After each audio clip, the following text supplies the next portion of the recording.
here is, and one of the things we were talking about over lunch too, is the bringing together of life sciences and digital has gotten to be, it's so intermixed, there's not even separate conferences anymore. They are totally overlapping and the issues are important.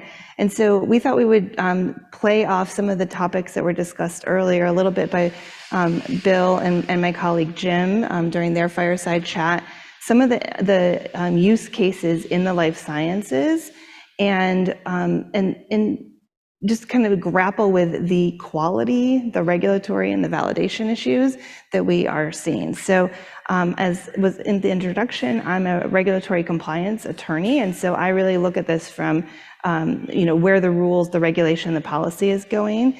And of course, Dori is very much in the weeds on the operational and the quality and the structure of how things are actually getting done. And so hopefully those two perspectives will be helpful to everybody thinking about how to actually implement some of these things, particularly in the life science industry.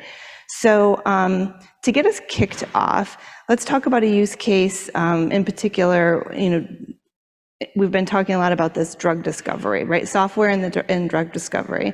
And Dori, we were talking earlier about this. What are some of the biggest challenges that you're seeing with software that's being deployed in the life science industry for drug discovery that are going to be hurdles for the future or that are really great opportunities for the future?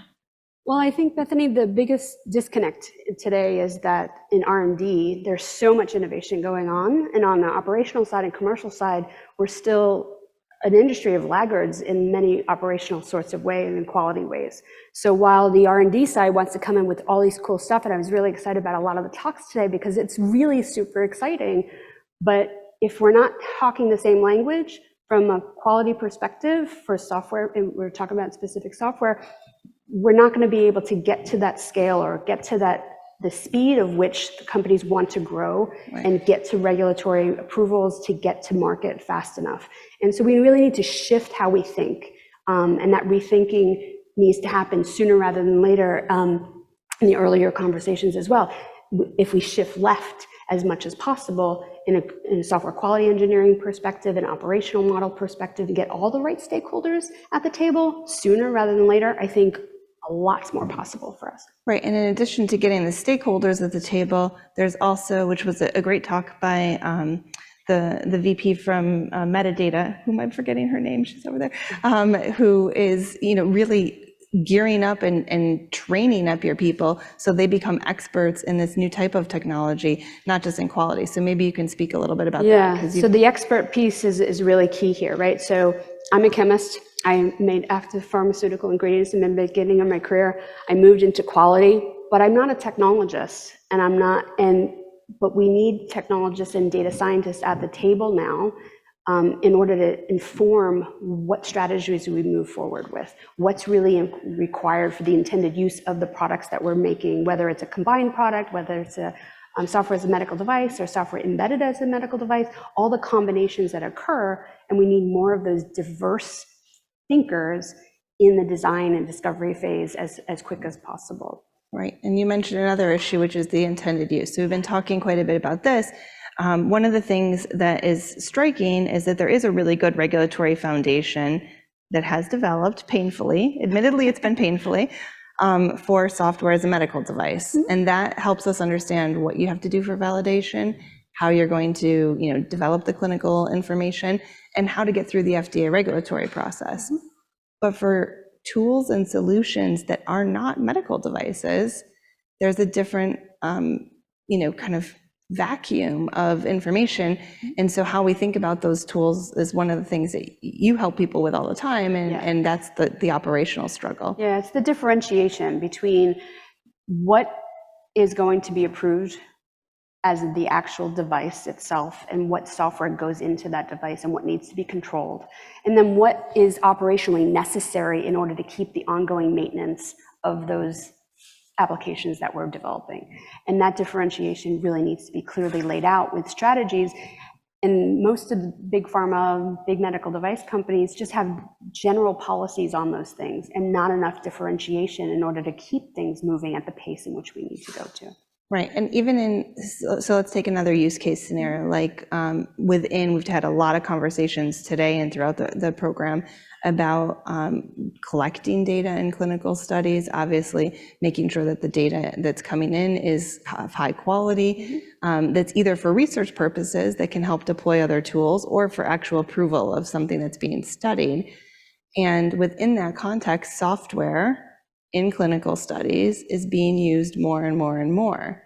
And the FDA calls digital tools that are used in software to collect information, to help monitor information. They're calling them a broad category called digital health tools, DHTs. And those are not necessarily medical devices. They may not be software as a medical device. And so now as a pharma company and a life science, when you're deploying software in your clinical studies, you have to start thinking about, is the software I'm using a medical device? And does that mean I have a combination product? I mean, it starts to get to be a lot of interrelationship that we have to think through. But then also, is there going to be, what is the standard if it's not a medical device to make sure that it's of high quality? And how do quality people think about that in their systems? Yeah, I think that there's fundamental, back to your framework perspective, right? There's fundamental software development lifecycle practices that every good shop knows how to do. And we, as a life science industry, don't tend to leverage those very well. And there's a contention between, we have to then verify because we didn't do it, right? And that overburden was never intended by any regulatory bodies. That's not the intent of the regulations. That was not intent of the guidelines. But we've done that to ourselves as an industry. We've added that extra layer of burden on top in the amount of actual documents that were needed and required to do that.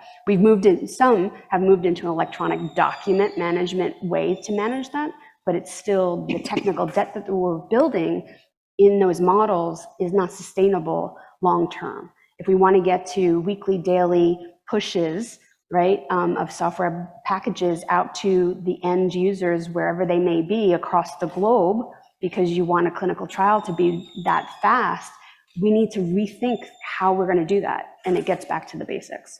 So I think there is back to the basics, but also future thinking about where technology is going and how rapid and at a high quality we want to get that to. And that conversation needs to be happening at the senior most levels, which I'm not sure is happening in the best way yet. I'm hopeful, but the people on the ground are weary. They don't know. Priorities are changing all the time, and they need the direction from the senior staff to be able to say, this is where we want to go in 5-10 years, and the foundation of what's happening operationally needs to really change now. And if they haven't changed or in the process of change now, we're going to be behind. The FDA wants to be ahead of the game. The FDA is absolutely wanting to partner, wanting to hear use cases, wanting to be able to be supportive with submission processes, with the new algorithms, how to manage changing algorithms. That is all something that's new for everybody. But if you have the fundamentals in place, we're able to get to where we want to go. Yeah, and so I think taking a step back to the fundamentals, one thing that we've talked about a lot in our discussions is there are actually a lot of good regulatory guidances out there. There's a lot of good quality frameworks, and there's also a ton of industry, whether it's an ISO standard or an industry-derived quality measure standard or evidence generation target that you're looking at. And so it's sort of like a buffet to choose from. So you say like, okay, so am I supposed to use this and this? And we've talked about the drug guidances could be used for devices. And for sure, the CMD's software as medical device guidances can be very informative for how things are being deployed in pharma. Yeah. So the question is, and the agencies want you to do that too. Yeah, they want you to do that. And some of the challenges really like sitting down and thinking about what is, and maybe you can talk about this a little bit, the intended use of the product, and thinking about software as a product and doing risk assessments around software tools. It's a great question, because I think we forget that each day we all do risk assessments all the time. Right. And when we look at a workforce and they're given a task to come up with some protocol or plan in order to do their day-to-day job, they are making risk calculations, whether or not they write it down or not.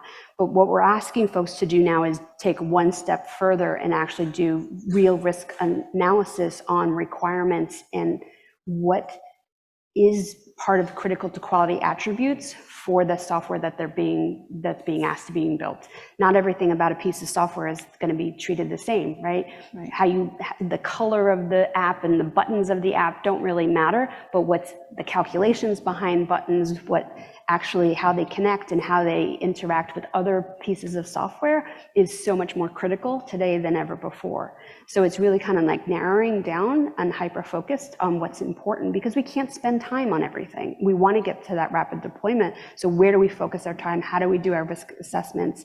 How do we document those within the frameworks of a good, if you will, agile or scrum process in order to move that next release forward? Yeah, and I think it also means knowing what those buffet options are ahead of time. Like, this is our library of what we're going to consider.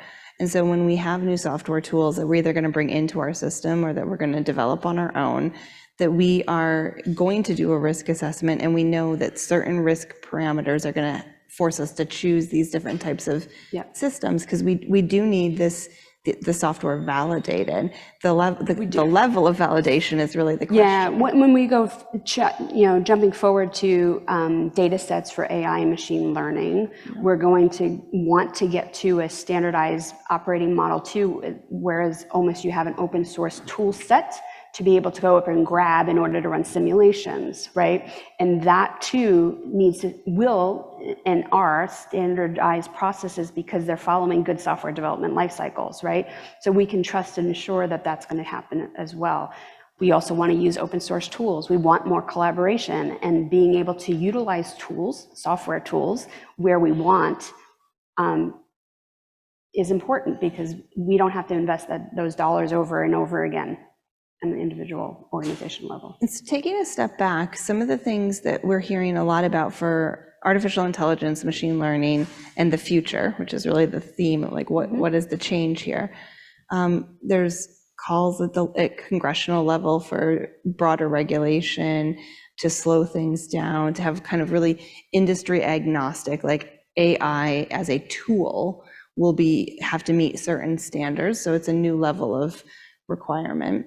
And even former FDA Commissioner Scott Gottlieb was on TV yesterday talking about this and saying, it's really a bad idea for Congress to not remember how much work FDA has done in this space, and really been a leading at the forefront of understanding what the level, like what is acceptable from a risk standpoint, what needs to be regulated, what doesn't need to be regulated, what the expectations are.